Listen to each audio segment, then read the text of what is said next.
Haji Muhammad Ridho Hisham SH. Beliau adalah pembina Lembaga Dakwah dan Pendidikan Al-Quran LDPQ Yogyakarta. Namun sebelum itu, saya akan sampaikan rangkaian acaranya terlebih dahulu.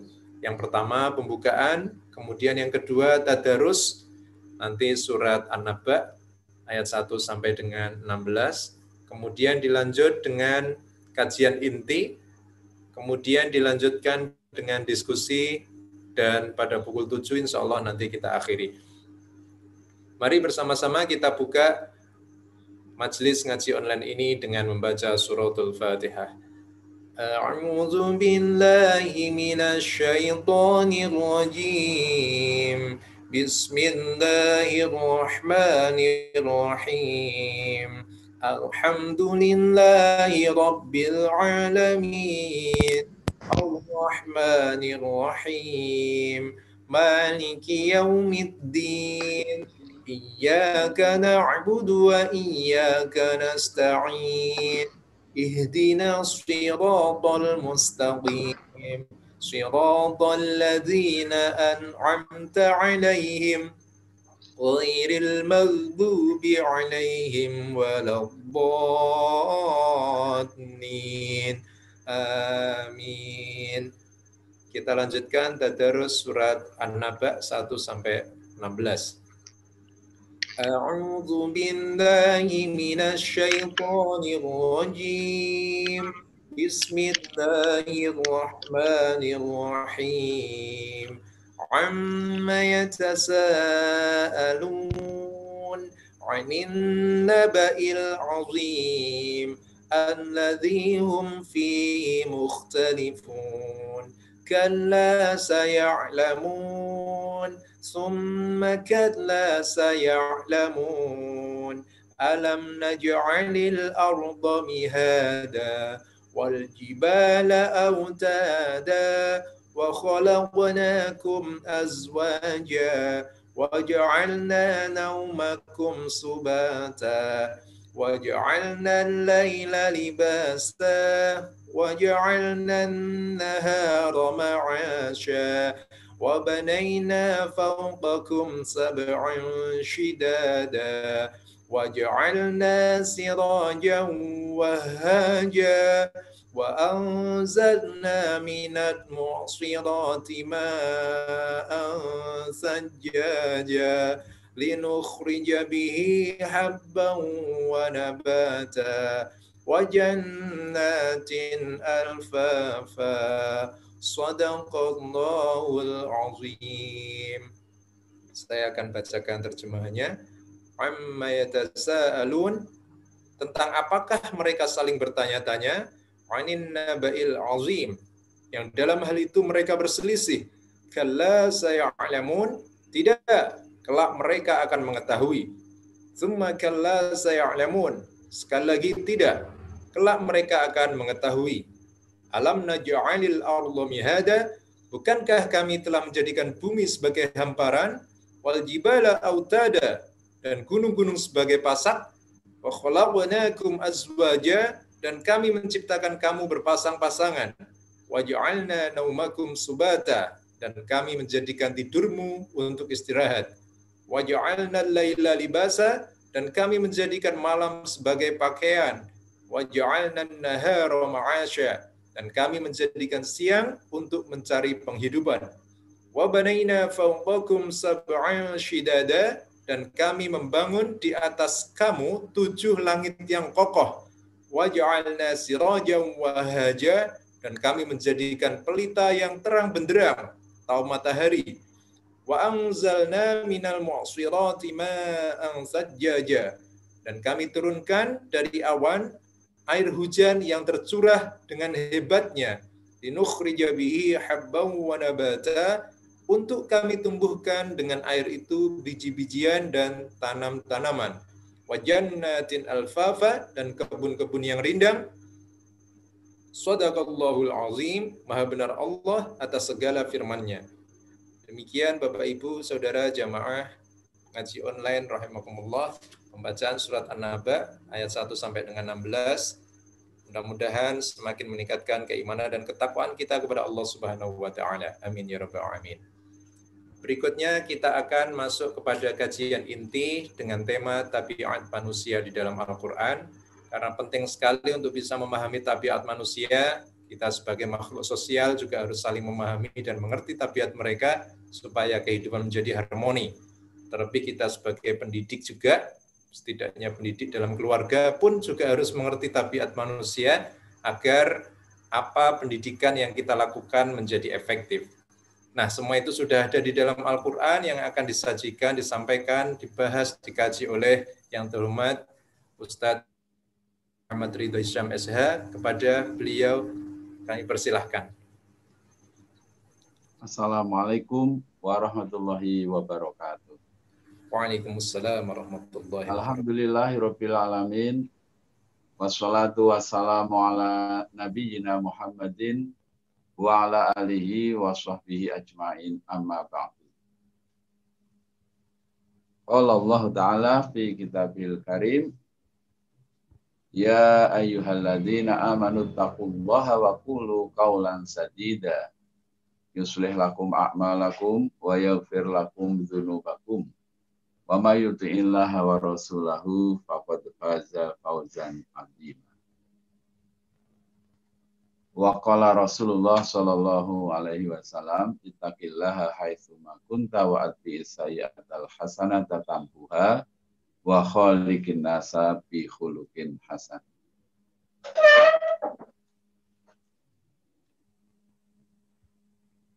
Alhamdulillah pagi hari ini bisa kembali bertatap muka online dalam kajian Ahad pagi STPI. Allah memberikan kesehatan dan kesempatan sehingga kita bisa bertemu kembali dalam keadaan sehat walafiat. Alhamdulillah. Salawat dan salam semoga tercurah terlimpah kepada junjungan kita, suri teladan hidup kita, Nabi Muhammad Sallallahu Alaihi Wasallam, beserta keluarganya, para sahabatnya, dan juga kita semua sebagai pengikutnya. Amin. Temanya tentang tabiat manusia. Nah, tabiat itu sebenarnya juga dalam bahasa Arab ya, tobi'ah.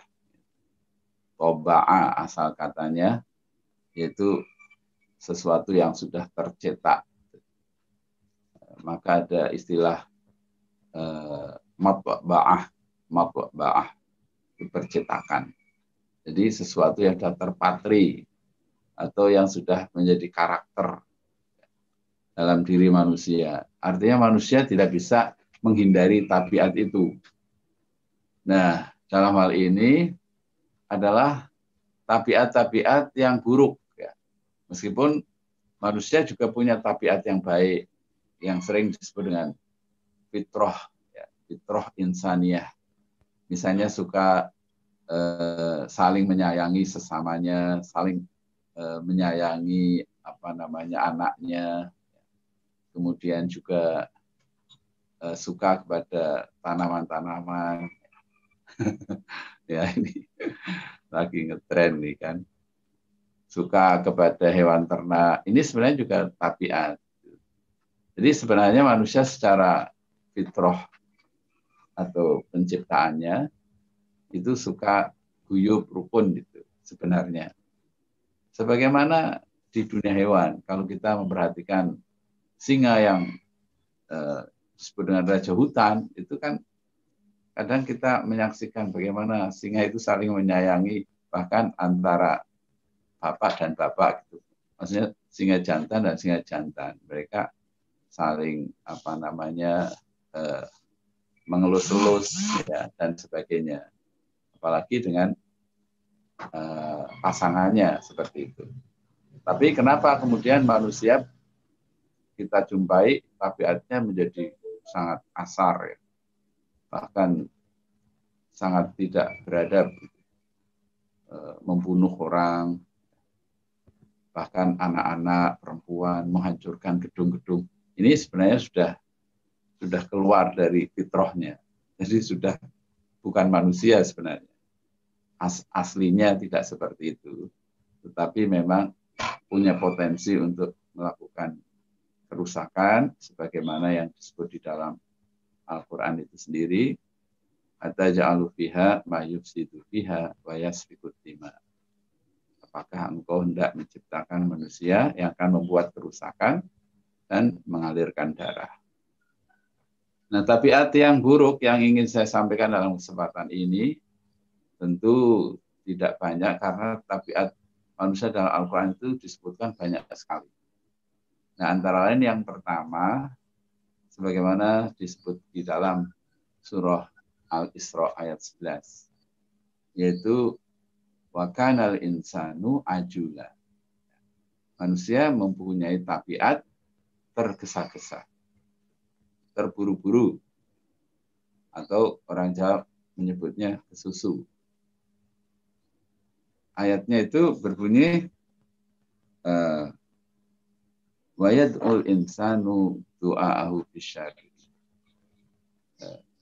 Wa yad'ul insanu bisyarri du'aahu bil khairi. Wa kanal insanu ajula. Wa yad'ul insanu, dan manusia itu berdoa bisyarri, untuk suatu keburukan menimpa orang lain yang mungkin menyakitinya atau menzoliminya atau memusuhinya. Bahkan juga bisa juga dia berdoa untuk keburukan dirinya. Mati saja ya Allah, tidak kuat saya dengan cobaan seperti ini. Sebagaimana dia juga berdoa du'aahu bil khair. Sebagaimana dia berdoa kebaikan dirinya. Ya, kebaikan anak-anaknya, kebaikan pada hartanya. Jadi manusia dikatakan di sini wa kanal insanu ajula. Dan manusia mempunyai tabiat ajul. Ajul ini dari kata ajala. Itu tergesa-gesa. Yang sering kita mendengar kata takjil, itu menyegerakan. Menyegerakan maksudnya menyegerakan dalam berbuka. Ada ungkapan al-ajalatu minasyaiton. Ya, tergesa-gesa itu perbuatan setan. Mengapa demikian? Karena ketika orang tergesa-gesa, maka ketelitian, kecermatan menjadi hilang. Akibatnya, maksudnya ingin segera atau ingin sampai ke tujuan, justru malah terlambat lebih lama. Mengapa? Karena ada sesuatu yang tidak cermat, yang tertinggal, dan sebagainya. Manusia itu memang mempunyai tabiat ajula, yaitu tergesa-gesa. Termasuk kita dalam berusaha. Kadang orang nggak sabar. Ya, buka usaha, buka warung makan, beberapa hari kemudian sepi, itu langsung, wah, tutup saja. Padahal sebenarnya orang mungkin sedang menguji kesabaran kita. Jadi kesabaran termasuk dalam dunia pendidikan itu sangat diperlukan.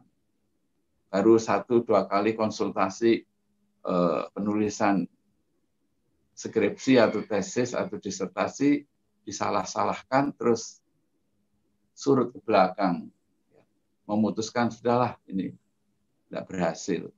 Nah, ini juga termasuk dalam hal ini ajul atau tergesa-gesa. Jadi apa lawannya atau untuk mengatasi sifat ini? Sifat ini harus diatasi dengan kesabaran. Dalam bulan Syawal kita dianjurkan untuk puasa 6 hari. Kadang baru sehari sudah diajak makan atau ada acara bareng-bareng teman-teman, terus wah, buka saja gitu. Jadi orang itu baru sehari 2 hari saja sudah nggak sabar. Maka kita harus mulai mendisiplinkan diri kita untuk tidak tergesa-gesa. Antara lain dengan tenang. Sebelum melakukan sesuatu, hendaknya kita berdoa, dan di dalam doa itu kita menenangkan pikiran kita sambil kita memperhatikan apa saja yang diperlukan. Apakah ada yang kurang? Begitulah seterusnya. Tergesa-gesa juga harus kita hindari dalam mendidik anak. Kadang orang tua itu cepat bereaksi. Padahal sebenarnya kalau dia sabar menunggu pada waktunya, pada saat yang tepat, pada waktu yang tepat, mungkin akan lebih baik hasilnya daripada dia merespon cepat atas sesuatu yang tidak disukai yang dilakukan oleh anaknya. Ini yang pertama. Nanti mungkin di sini kan banyak pakar-pakar ya, pakar psikologi dan sebagainya bisa menambahkan keterangan yang masih sangat sederhana ini. Lalu yang kedua, tabiat manusia yang disebut di dalam surah Al-Ma'arij. Al-Ma'arij ini adalah tangga naik ya, jamak dari Mi'raj. Itu surah ke-70. Yaitu pada ayat 19, ayat 20 disebutkan innal insana khuliqa halu'a. Halu'a itu kalau kita buka kamus Munjid, karena di kamus Mu'jam Mufradat tidak ditemukan, tapi di kamus Munjid disebutkan. Halu'a itu dari hala'a, yaitu jaza'a. Banyak artinya, antara lain adalah suka bersedih, suka berkeluh kesah, kaitannya dengan harta. Jadi ketika hartanya sedikit, qalilul mal, itu dia merasa resah, merasa gelisah, merasa susah, ya, berkeluh kesah. Itu halu'a. Tapi sekaligus dia itu kikir. Jadi ada dua sifat dalam kata halu'a itu, yaitu syuhun. Ya. Syuhun itu juga artinya bukhlun atau kikir. Jadi pada diri manusia itu ada dua sifat yang disebut dengan halu'a, yaitu berkeluh kesah lagi kikir. Dan disebutkan pada ayat berikutnya, idza masahu syarru jazu'a. Nah, ini jazu'an dari kata jaza'a tadi. Apabila ditimpa keburukan atau kesusahan, kesulitan dalam hal harta terutama, dia itu berkeluh kesah. Antara lain yang tidak disadari itu mereka yang pensiun, yang sebelumnya dapat banyak tunjangan kinerja, tunjangan jabatan, tiba-tiba hilang semuanya. Ya, tinggal gaji pokok saja. Lalu merasa sedih, merasa susah. Padahal dia sebenarnya juga tahu sebentar lagi kan mau pensiun. Artinya tahu bahwa itu akan terjadi. Tapi manusia itu tetap saja berkeluh kesah. Termasuk hal yang harusnya tidak berkeluh kesah, yaitu ketika kita sakit. Memang tidak mudah. Ketika sakit, umumnya orang itu mengeluhkan sakitnya. Siapa yang sering menerima keluhan? Ya orang-orang dekatnya. Apakah istri, suami, atau anak, atau orang tua. Dan sesungguhnya ketika berkeluh kesah itu justru akan menambah penyakitnya. Bukan mengurangi, apalagi menghilangkan sakit itu. Jadi berkeluh kesah itu memberi vitamin kepada orang yang berkeluh kesah itu sehingga merasa sakit, merasa bertambah sakitnya. Padahal kalau dia tidak membicarakan penyakitnya, bahkan melupakannya, atau membicarakan hal yang lainnya yang menyenangkannya, insya Allah sakitnya itu akan berkurang, bahkan bisa hilang sama sekali. Berkeluh kesah bisa menurunkan imunitas tubuh. Orang yang sering berkeluh kesah itu tidak disukai orang-orang di sekitarnya. Sebagaimana orang juga tidak begitu suka kalau orang lain menceritakan kesuksesannya tanpa kemudian membagi nikmatnya itu kepada orang yang mendengarnya. Misalnya, ini contoh saja. Dia baru jual tanah, lalu bercerita, kalau dulu tanahnya itu dia beli 100.000, sekarang laku 1 juta. Tapi yang mendengar itu tidak dikasih sedikit pun. Mestinya ini bagian dari tahadus binikmah, saya kasih anjenengan 2 juta. Gitu. Jadi kalau hanya menceritakan keberhasilan itu tidak usah saja. Nah, Karena belum tentu orang lain itu menyukai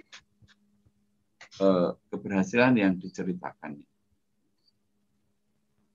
Nah, kemudian selanjutnya ada sifat yang tadi disebutkan dalam surah Al-Ma'arij itu, wa idza massahul khairu manu'a. Dan sebaliknya apabila dia mendapatkan kebaikan, keberhasilan, kesuksesan, dalam hal ini bertambah hartanya, dia manu'a. Manu'a itu dari kata mana'a, yang artinya enggan atau menolak. Maksudnya menolak untuk berbagi rezeki. Dia menolak untuk bersedekah. Di sini saya lihat ada Panglima Warung Sedekah ini, ada Pak Agus Badi ini setiap hari Jumat kalau tidak salah itu berbagi sedekah, ya. Banyak orang, ratusan orang, ribuan orang mempunyai cabang di mana-mana. Jadi tidak mempunyai sifat manual kalau seperti itu. Jadi manusia itu mempunyai sifat ini, yaitu berkeluh kesah apabila hartanya sedikit, dan kalau hartanya banyak, dia itu tidak mau berbagi, tidak mau memberi. Itu namanya manu'a. Sebenarnya ada ayat lanjutannya, illal musallin, ya, kecuali orang-orang yang sholat. Jadi orang yang sholat itu mestinya tidak punya sifat-sifat atau tabiat yang buruk seperti ini, yaitu berkeluh kesah atau kikir. Jadi Allah menyebut illal musallin. Artinya ada hubungan yang erat antara sholat kita dengan tabiat atau perilaku kita. Orang yang sholatnya bagus, insya Allah dia akan terjauh dari sifat-sifat atau tabiat yang kurang baik seperti ini. Kemudian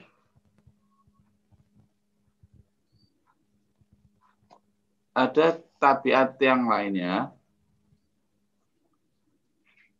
tapi saya lupa itu terus terang. Tabiat yang berikutnya itu. Ya, jadi saya ini memang bukan ahlinya. Jadi ada tabiat yaitu lupa itu. Jadi manusia itu mudah lupa. Lupa akan kenikmatan Allah. Saya juga lupa, ini benar-benar saya lupa.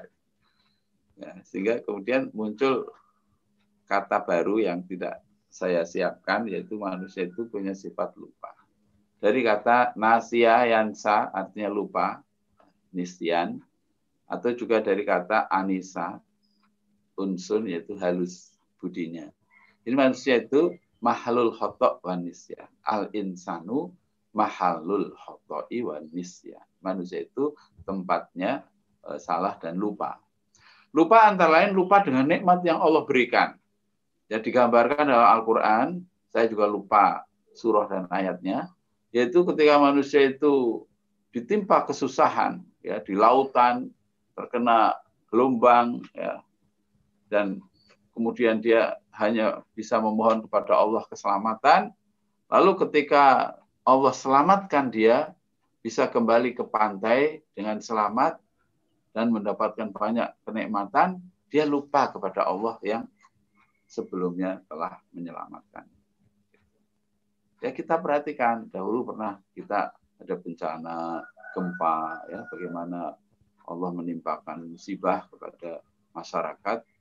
Tentu harusnya mereka introspeksi, ya, termasuk sekarang ini adanya COVID seperti ini. Kan musibah yang belum pernah terjadi, musibah yang bukan hanya mempengaruhi ekonomi, tapi juga mempengaruhi keberagamaan kita, mempengaruhi iman kita. Ya, bukan hanya mempengaruhi lingkungan dan sebagainya, pekerjaan yang sifatnya duniawi, tapi juga mempengaruhi akhirat kita. Saya tidak bisa membayangkan bagaimana musibah bisa seperti ini. Artinya manusia itu tentu akan ada yang berharap ini terus berlangsung karena dia mendapat keuntungan-keuntungan dari adanya pandemi seperti ini. Pasti kan setiap musibah selalu ada orang yang mendapatkan keuntungan. Sehingga dikatakan masuk ibu kaumin indah kaumin fawaidu, musibah satu kaum itu faedah, keuntungan bagi kaum yang lain. Nah, mereka yang mendapatkan keuntungan duniawi akan tetap ingin mempertahankan itu. Sementara mayoritas kan mengalami kerugian, ya, mengalami kesengsaraan. Dan itu banyak cerita dari orang per orang mengenai bagaimana ya musibah itu menimpa. Saya kemarin bertemu dengan pekerja di Iqra Offset ya, Nyun Sewu ya, sudah 30 tahun dia. Tiba-tiba percetakannya ditutup dan harus di PHK ya.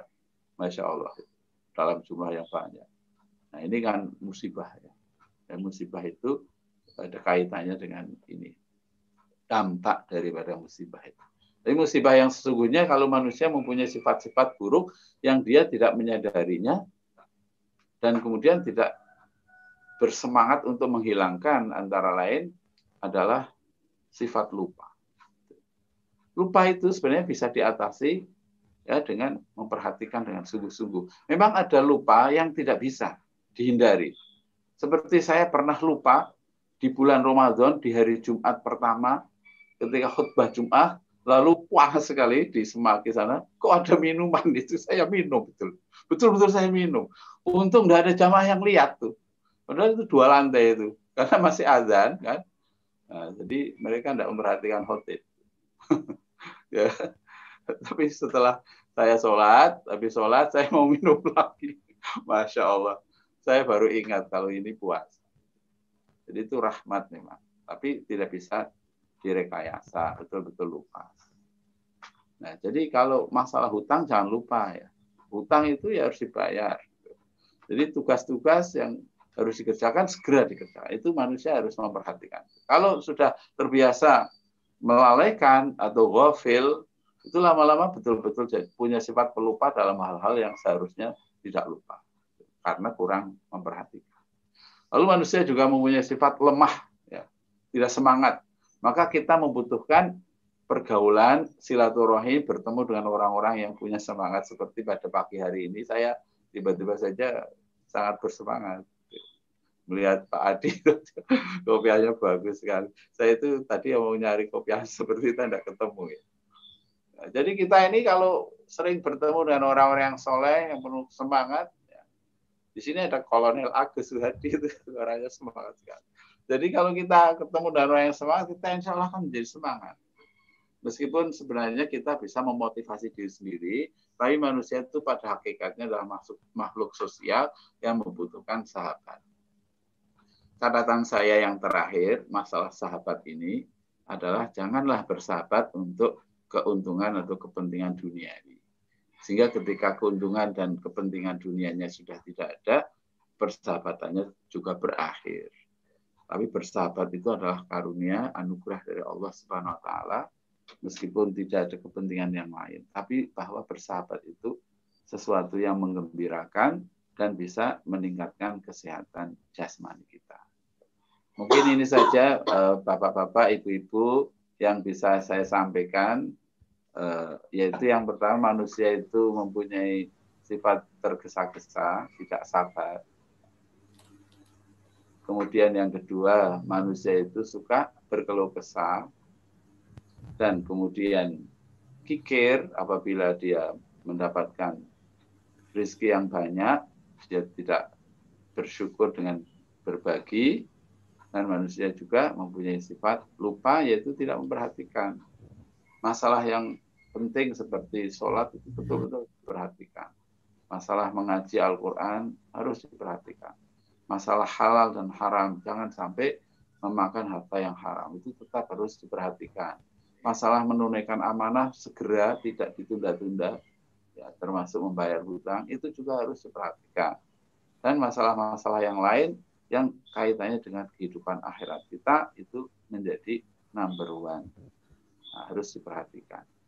Adapun masalah-masalah yang tidak terlalu penting, misalnya memperbaharui kendaraan yang sudah di atas 10 tahun, itu tidak masalah. Ya, tidak punya kendaraan pun sebenarnya sudah tersedia banyak kendaraan. Jadi kita tidak usah terpaku pada hal-hal yang tidak begitu penting. Jadi ada istilah zururiyat, itu yang penting-penting, itu yang wajib-wajib. Kemudian ada istilah hajiat, itu yang sekunder lah, yang tidak primer. Itu tetap kita perhatikan, tapi tidak mengalahkan yang zururiyat. Dan yang terakhir yang tahsiniyat, yang tersier. Ya uborambe saja, ya, atau aksesoris, itu tidak terlalu dipentingkan. Nah, manusia itu yang zururiyat itu iman, ibadah, itu zururiyat. Ya. Adapun penampilan, pakaian, ya, kopiah, itu tahsiniat saja. Tapi ya penting juga gitu, ya sekali-kali lah seperti itu. Demikianlah Bapak Ibu sekalian, saya akhiri. Assalamualaikum warahmatullahi wabarakatuh. Waalaikumsalam warahmatullahi wabarakatuh. Matur nuwun sangat dumateng Ustadz Haji Muhammad Ridho Hisham, SH, yang sudah menyampaikan tentang tema kita tabiat manusia di dalam Al-Quran. Dan tentunya Bapak Ibu, Saudara, seluruh jamaah yang menyaksikan ini masih penasaran dan ingin mempertajam tema kita, maka saya beri kesempatan kepada Bapak Ibu untuk menanyakan atau mengkonfirmasi tentang tema kita ini. Boleh langsung disampaikan, boleh juga melalui chat ya. Nah, ini yang sudah angkat tangan adalah Bapak Agus Suhadi ini ya, sudah angkat tangan ini di tayangan sininya. Bapak Agus Suhadi badhe menyampaikan unek-uneknya, semoga.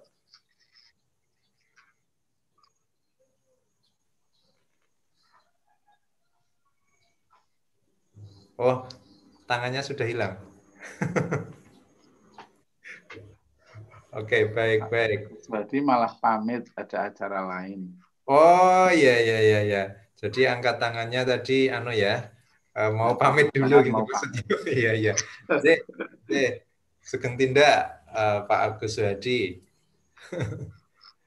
Baik Bapak Ibu, kalau begitu saya berikan kesempatan kepada jamaah yang lainnya yang hendak memberikan tanggapan untuk mempertajam diskusi kita pada kesempatan pagi hari ini dengan tema tabiat manusia dalam Al-Quran. Saya persilahkan, boleh, monggo Pak Adi, nanti yang lainnya juga boleh pakai chat juga ya, bisa diketik, terus nanti boleh juga disampaikan secara langsung. Sambil menunggu, semoga Pak Adi untuk menyampaikan tanggapannya. Baik, terima kasih. Assalamualaikum warahmatullahi wabarakatuh. Waalaikumsalam warahmatullahi wabarakatuh. Alhamdulillah, pagi ini ketemu lagi dengan Ustadz Ridho. Meskipun saya ngikuti sambil agak nahan. Nah, ini salah satu sifat atau tabiat manusia tadi suka berkeluh kesah, kata Ustadz itu ya. Saya berkeluh kesah, ini matanya agak sakit. Iya. Ustadz tadi yang menarik di awal saya tangkap tabiat ini dimaknai secara bahasa itu yang apa tadi, yang tercetak itu ya, cetakan sesuatu yang itu memang sudah seolah-olah melekat pada diri seseorang. Kalau kita ingat ada satu ayat di dalam surat Asy-Syams kalau nggak salah, fa'alhamaha fujuraha wa taqwaha. Jadi Allah karuniakan kepada manusia itu dua sifat sekaligus ya, yang mungkin beberapa ustadz menyebutnya potensi ya. Potensi kebaikan yang masuk dalam kategori potensi yang membawanya kepada ketakwaan, tetapi juga potensi-potensi tabiat mungkin tadi yang disebut Ustadz ya, sikap-sikap buruk yang masuk dalam kategori fujur, jalan fujur. Nah, bagaimana Al-Quran kemudian memberikan edukasi kepada kita supaya kedua sifat itu bisa diperkuat ke arah fitrah ketakwaan. Jadi potensi takwanya menjadi semakin kuat dan potensi tabiat buruknya itu bisa diminimalisir gitu. Nah, ini aja mungkin Ustadz, sehingga yang pertama menggelitik saya tadi, waduh kok tabiat ini kalau sudah ada pada setiap diri kita gitu ya. Al-Quran menyebutnya tadi ada terburu-buru, kemudian berkeluh kesah. Yang ketiga lupa dan memang lupa beneran gitu ya. Yang keempat sifat lemah dan seterusnya. Jadi sekali lagi bagaimana Al-Quran, Allah Subhanahu Wa Taala itu mengedukasi kita manusia untuk memperkuat potensi-potensi kebaikan dan meminimalisir potensi-potensi tabiat yang buruk itu. Matur nuwun Ustaz. Assalamualaikum warahmatullahi wabarakatuh.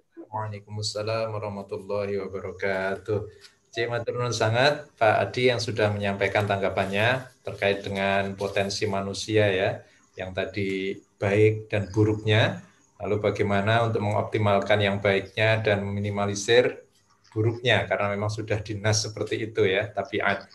Kemudian ini juga ada pertanyaan yang disampaikan oleh Bapak Muhammad Zailani dari Salsabila. Ini menarik juga ini ya. Jadi maaf bertanya, bagaimana cara yang pas untuk mengingatkan sahabat yang punya hutang untuk bisa diselesaikan ya. Sementara yang bersangkutan susah diberi pengertian, bahkan menganggap hutang itu sudah lunas ini ya. Ya, mungkin dua pertanyaan ini dulu Ustadz yang bisa ditanggapi. Nanti teman-teman yang lainnya, jamaah yang lain bisa monggo menyampaikannya lewat chat atau juga bisa disampaikan secara langsung. Mungkin dua ini dulu Ustadz. Semoga Ustadz. Terima kasih Ustadz Adi.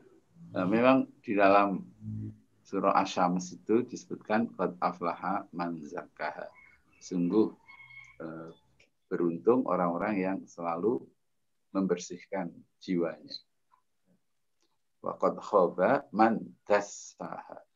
Dan sungguh gagal, rusak, binasa orang yang mengotori jiwa. Nah, mengotori jiwanya itu adalah hubud dunia. Sangat menyukai dunia. Dalam surah Al-A'la disebutkan bal tu'sirunal hayatad dunya. Yang sesungguhnya kamu adalah orang-orang yang mengutamakan kehidupan dunia. Nah, ini sangat disayangkan. Kehidupan sekarang ini lebih banyak didominasi dengan al-isaru fil umuri dunia. Jadi lebih memprioritaskan urusan-urusan dunia. Urusan dunia itu sebenarnya berujung pada harta, kekuasaan. Tetapi tidak digunakan sebagai sarana untuk mendekatkan diri kepada Allah. Itu maksudnya. Tapi kalau harta dan kekuasaan itu untuk sarana dakwah, li'i'la'i kalimatillah, nah itu sesuatu yang berkah. Nah, bagaimana Al-Quran dalam hal ini agar kita senantiasa berada di jalan yang takwa itu. Qad aflaha man zakkaha. Atau surah yang lain, qad aflaha man tazakka wa dzakara asma rabbih fasol. Jadi harus selalu mengingat Allah, harus selalu ibadah pada Allah. Insya Allah kalau keluarga kita bisa menjaga sholat pada waktunya, sholat berjamaah, terutama sholat fardunya, insya Allah Allah akan menghiasi hati kita, jiwa kita dengan akhlak yang mulia. Tapi kalau sudah dibiarkan melakukan pelanggaran, ya termasuk melakukan hal-hal yang makruh, apalagi yang haram, sudah tidak bisa lagi kemudian diharapkan. Kalau kebiasaannya sesuatu yang haram, antara lain misalnya minum, ya, apalagi judi, ya, dan sebagainya, dan memperhatikan untuk sangat memprioritaskan yang makruh, misalnya seharian semalam main gitar, misalnya bukan lagu-lagu Islami ciptaannya Kak Adi, tapi lagu-lagu Barat, apa itu Alif Fakta, apa namanya, yang seperti itu, ya nanti lama-lama jauh, apalagi kalau teman-temannya juga seperti itu. Jadi memang menjaga fitrah ya, dalam kesucian itu membutuhkan orang lain, membutuhkan dalam hal ini kalau anak ya orang tua yang soleh, atau membutuhkan teman-teman yang baik-baik, ya, termasuk kita berorganisasi bersama dengan mereka-mereka yang mempunyai satu pandangan, satu persepsi tentang hidup itu sendiri. Hidup itu sebenarnya adalah mengaktualisasikan keimanan dan ketakwaan kita berupa amal soleh itu. Nah, jadi mungkin itu ya Pak Ustadz Adi ya. Jadi saya menekankan betapa pentingnya bersahabat, bersaudara. Kalau kita tidak bisa menyelesaikan hubungan dengan saudara kita, ya satu nasab misalnya dalam urusan dunia, ya, saling berebut warisan dan sebagainya, maka itu sangat susah. Itu sudah kena penyakit namanya bakhil. Dalam Al-Quran disebutkan wa may yuqashuha nafsihi faulaika humul muflihun. Barang siapa yang terjaga, terpelihara, yuqa dari kata waqa, waqina adzabannar. Barang siapa yang terjaga dari kekikiran dirinya, jiwanya, cintanya pada dunia itu, cintanya pada harta. Wa innahu li hubbil khairi lasyadid. Sungguh dia itu sangat keras sekali cintanya itu kepada dunia. Maka itu agak susah memang kalau tidak kemudian bertobat, beristighfar. Maka ada sifat manusia yang juga disebut dalam Al-Quran, yaitu keras kepala. Lakanut, ya, benar-benar keras kepala. Gitu. Keras kepala itu artinya tidak mau berubah dia. Dan maunya menang sendiri, benar sendiri. Seperti tadi pada pertanyaan ya, saya berpindah ke pertanyaan tadi, yaitu orang yang berhutang malah menganggap dirinya nggak punya hutang. Itu masih lumayan. Kalau dia yakin saya nggak hutang, wah, itu gimana? Gitu. Bagaimana menagih atau mengingatkan orang yang dia sendiri yakin tidak berhutang, padahal dia berhutang. Terus ada tanda tangannya juga. Ya. Dulu saya pernah didatangi teman dekat. Kalau teman jauh kan nggak boleh datang untuk berhutang. Ini teman dekat. Lalu berhutang, dan ditulis tuh di kwitansi, dikembalikan 2 minggu lagi, gitu ada kwitansinya itu. Nah, dalam hal ini, maka sikap yang terbaik ketika kita memberikan pinjaman, ya dengan ikhlas tentu saja, itu sesungguhnya kita sudah bersodakoh. Dalam sebuah hadis yang saya lupa, ada hadisnya, bahwa orang yang meminjami atau menghutangi orang lain itu sebenarnya dalam hal kebaikan ya, itu adalah sedekah. Adapun kalau dia mengikhlaskan karena orang itu misalnya tidak mampu mengembalikan pinjamannya atau seperti tadi punya sifat yang seperti itu, ya sudah ikhlaskan saja. Sudah nggak usah dipikirkan. Yakin, seyakin-yakinnya Allah akan mengganti keikhlasan kita, sedekah kita dengan yang berlipat ganda. Dan kita kalau ingin sehat memang tidak usah mengingat orang-orang yang hutang kepada kita. Itu akan menurunkan imunitas.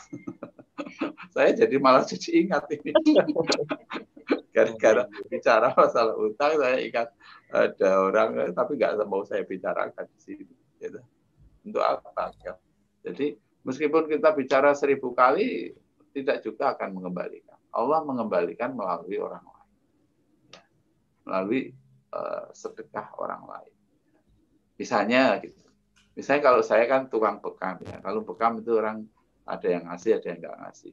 Tapi ada orang yang ngasih sampai berlipat-lipat ya, mengasih bekam itu sama dengan orang bekam 50 orang.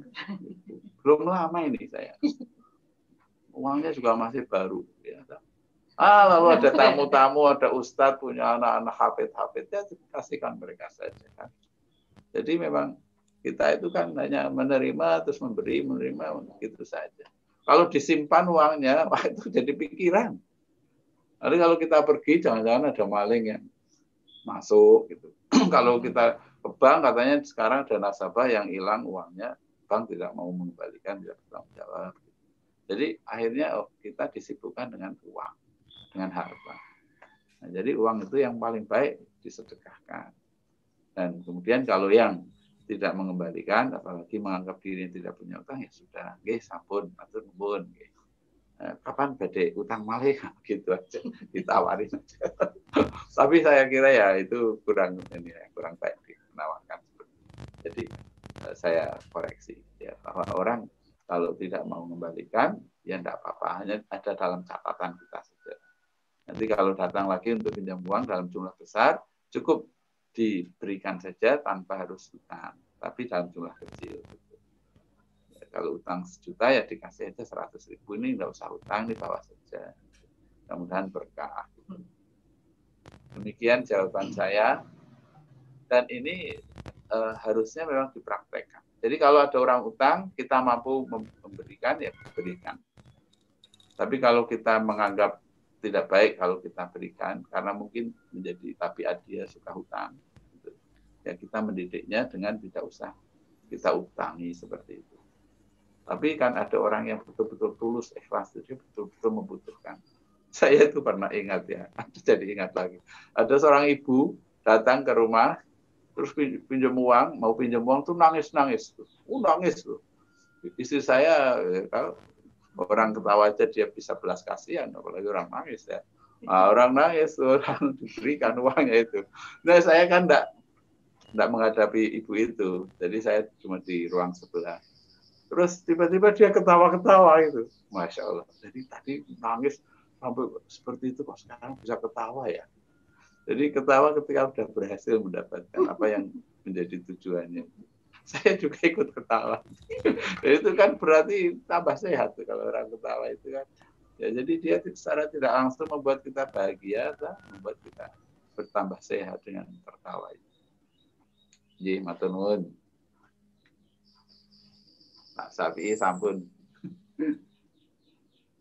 Saya kemarin senyum-senyum terus dikasih tanaman jadi tertawa saya. Oke, baik. Matur nuwun Ustadz atas tanggapannya. Ini tampaknya laris sekali nih ya. Di chat juga masih banyak ini yang bertanya ini. Ada mungkin nanti bisa ditanggapi singkat juga mboten napa-napa. Ini yang berikutnya dari Bu Arum Setianingsih ini. Assalamualaikum, izin bertanya, maaf Ustadz, ada orang yang sholatnya sudah baik, tepat waktu, sering jamaah di masjid, tapi tabiatnya masih buruk, misalnya masih suka marah-marah, berkata kasar, itu bagaimana gitu. Terus kemudian dari Ihda Khotimah, Bu Nuni ya. Assalamualaikum, maaf bertanya berkaitan dengan sabar dan ajula tadi. Ada yang mengatakan bahwa sabar itu tiada batas. Bagaimana Ustadz? Apakah memang sabar itu tidak ada batasnya? Bagaimana penjelasan batas-batas itu? Entah ada atau tidak. Terima kasih. Kemudian yang terakhir dari Bu Endang Sulistiawati. Kenapa Allah menciptakan sifat tabiat buruk dan baik dalam kehidupan kepada manusia? Kehidupan kapan manusia? Kayaknya kepada manusia deh. Ya, itu. Terima kasih dari Kak Juma dan Bu Endang, tanaman bangun tapan. Tamanan, mohon maaf. Terima kasih. Banyak disingkat-singkat. Begitu Ustaz, monggo. Jadi ada orang kelihatannya sholat, khusyuk, ya mungkin malah juga hafal Al-Quran. Itu sudah bagus kan. Daripada sudah sholatnya nggak khusyuk, apalagi nggak sholat, lalu suka marah-marah. Ini lumayan tuh masih sholat. Ya kan? Cuma beda memang. Sholat kan dapat pahalanya sendiri. Menghafal Al-Quran pahalanya sendiri. Lalu dikurangi dengan tabiatnya suka marah-marah. Orang suka marah-marah itu, pertama ya, mungkin dia uangnya kurang tuh, kurang uang. Sedikit uang gitu. Jadi gampang marah. Karena lapar. Orang lapar itu gampang marah. Terus yang kedua, mungkin dia punya orang tua yang pemarah. Atau mungkin dulu waktu kecil dipondokkan di lingkungan yang ustadz-ustadznya kayaknya itu sukanya marah-marah. Memang marah-marah itu juga menyenangkan ya bagi pelakunya, dia merasa terlampiaskan, tapi itu pelampiasan yang merugikan. Nah, terutama merugikan orang yang dimarahi gitu. Tapi sebenarnya juga merugikan pelakunya itu sendiri secara tidak langsung. Jantungnya nanti berdegup lebih kencang. Sehingga kalau sering marah itu seperti orang lembur. Lembur tiap hari itu bahaya. ya kurang istirahat. Itu ngelemburnya jantung itu kalau marah-marah. Jadi disadarkan orang yang suka pemarah itu, la taghdab, jangan suka marah. Sampai 3 kali Rasulullah menasihati orang pemarah itu. Ausini, beri aku nasihat. La taghdab, la taghdab. Farad dada miraron, la taghdab. Saya berulang-ulang itu.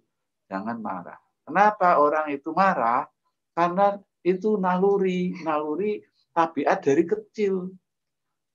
Ya saya alhamdulillah ya, saya punya orang tua yang enggak pernah marah. Jadi saya sejak kecil itu enggak pernah lihat bapak saya marah. Biasanya kan yang marah itu kan bapak-bapak itu. Ya. Kalau ibu marah ya keterlaluan, karena ibu itu kan punya sifat halus ya. Kalau bapak memang diberi sifat keras gitu kan, seperti batu karang begitu. Apalagi kulturnya seperti itu. Nah, bapak saya itu orang yang enggak pernah marah. Saya teliti, rupanya dia ketika masih muda ya, punya keponakan yang dia asuh banyak sekali ponakannya, karena kakak-kakaknya, kakak bapak saya pada meninggal dalam perjuangan berperang, lalu harus mengasuh keponakan-ponakan, adik-adiknya gitu. Sehingga terbentuk menjadi orang yang sabar, gitu. Sangat sabar sekali. Ya, sampai tanahnya dicaplok orang ya enggak apa-apa, itu sudah gitu. Jadi enggak pernah apa ribut, protes, itu enggak pernah gitu. Itu menurun bukan hanya kepada saya kelihatannya, menurun pada 8 orang saudara saya itu. Saya tanya semua satu-satu karena saya nomor 8 itu. Apakah Bapak dulu pernah marah? Saya mungkin menceritakan Bapak saya karena enggak kenal dengan Bapak-bapak panjenengan. Tapi Bapak saya itu memang betul-betul tidak pernah marah. Nah, ibu seorang pegiat dakwah jadi tidak pernah marah.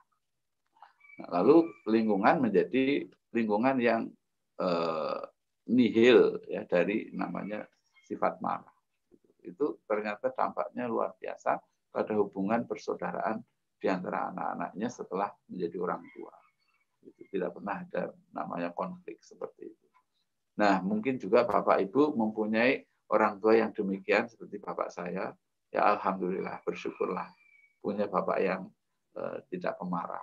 Nah, kalau bapaknya pemarah seperti terjadi pada seorang tamu di tempat saya. Dia itu datang ingin dibekam kepalanya. Saya tanya, kenapa?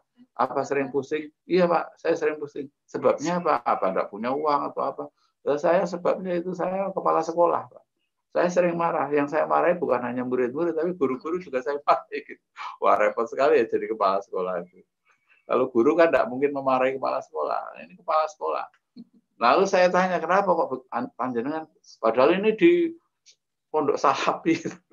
Ya maaf ya, ini pondok tahfidz tuh, kepala sekolah madrasah di situ. Nah, rupanya dia bercerita, bapak saya kalau marah lebih hebat lagi. Saya tuh belum apa-apanya, Pak. Jadi dia sangat nyaman dengan sifat marahnya itu. Bahkan merasa enjoy karena bapaknya itu jauh lebih pemarah. Saya masih untung seperti ini saya. Tapi ya sudah pusing kepala saya minta dibekam nih Pak. Jadi ada ya orang itu mudah-mudahan Allah mengampuni. Allah Maha Adil. Ya, mana yang inputnya itu tidak ada marah, yang mungkin jadi orang sabar.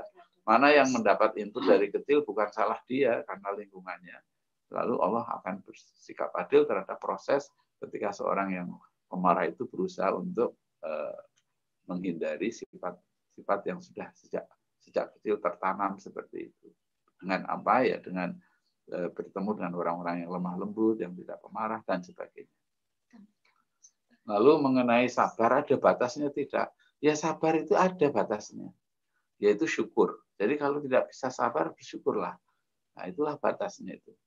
Ya, karena kita memang dibatasi oleh sabar dan syukur.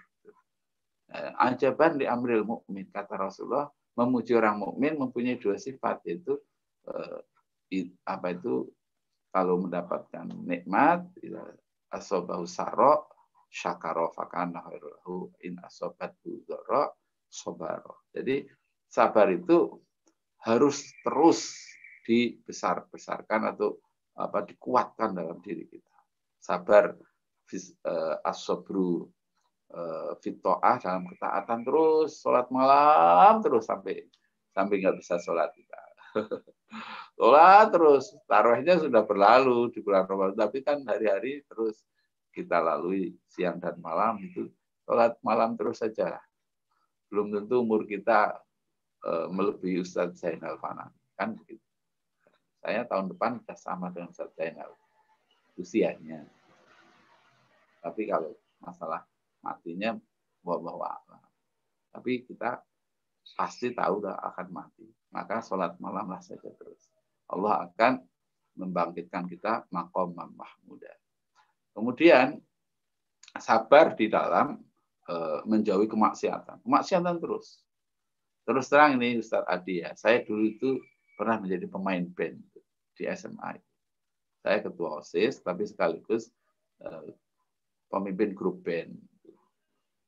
Tapi bagian saya cuma MC, bukan main musiknya. MC-nya aja. Jangan dikira ahli main musik ya. Cuma MC-nya bisa saya ngomong gitu. Demi baru berikut ini penyanyi, kebetulan adik saya juga penyanyi. Adik saya perempuan pintar-pintar nyanyi. Ya, jadi itu masa lalu. Ya itu hiburan. Dan hiburan itu yang paling baik membaca Al-Quran. Hiburan yang paling baik bertemu dengan teman-teman seperti sekarang ini itu, Masya Allah, hiburan yang sangat menyejukkan jiwa. Nah, itulah namanya kesabaran dalam menjauhi kemaksiatan. Dan as-sabru indal musibah, sabar dalam mengalami musibah seperti sekarang ini, kita ini harus terus bersabar.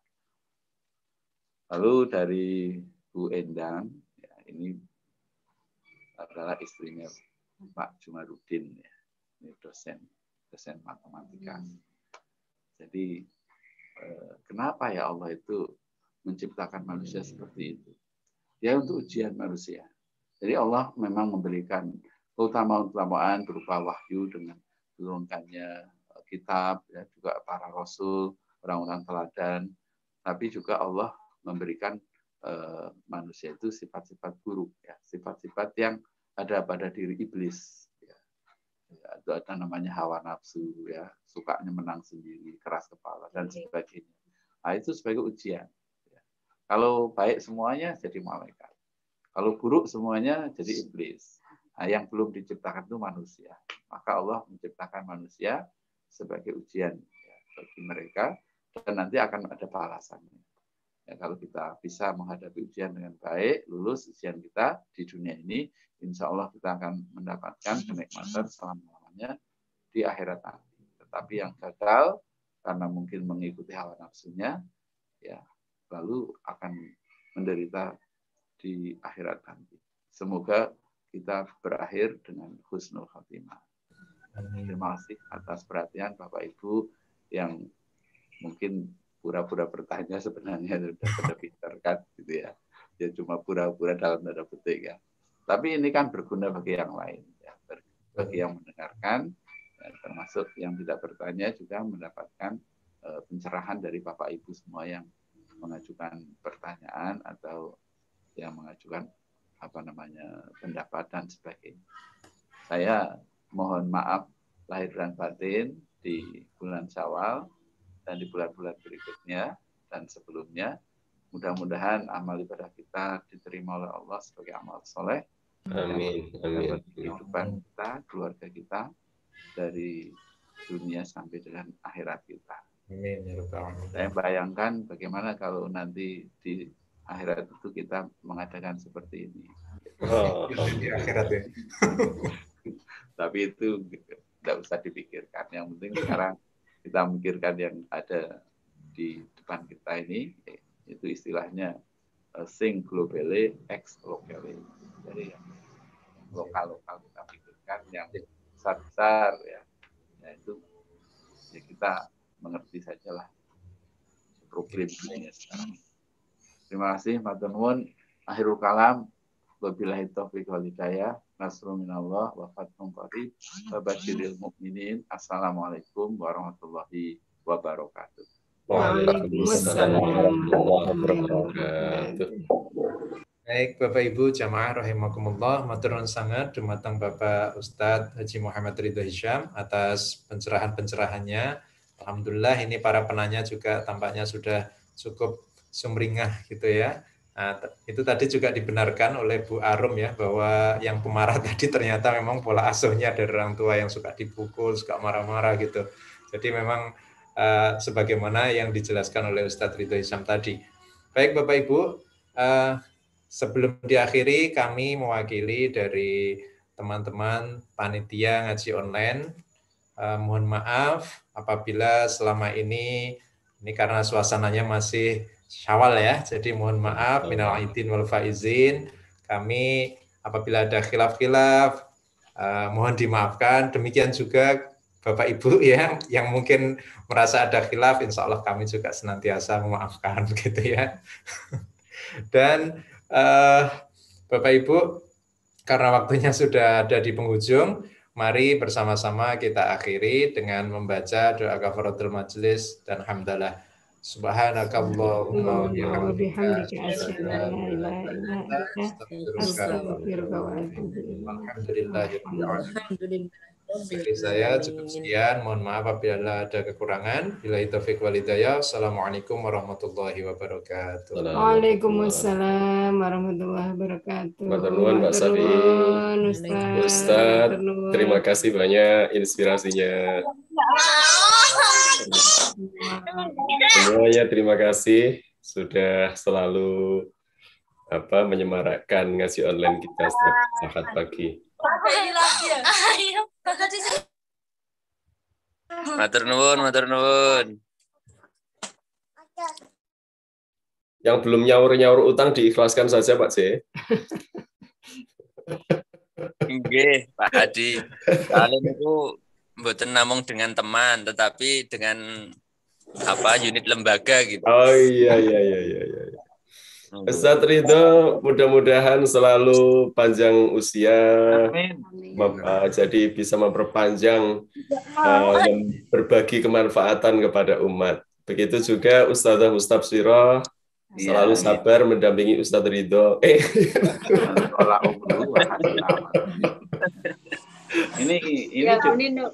Ini mau menemani Kelendah.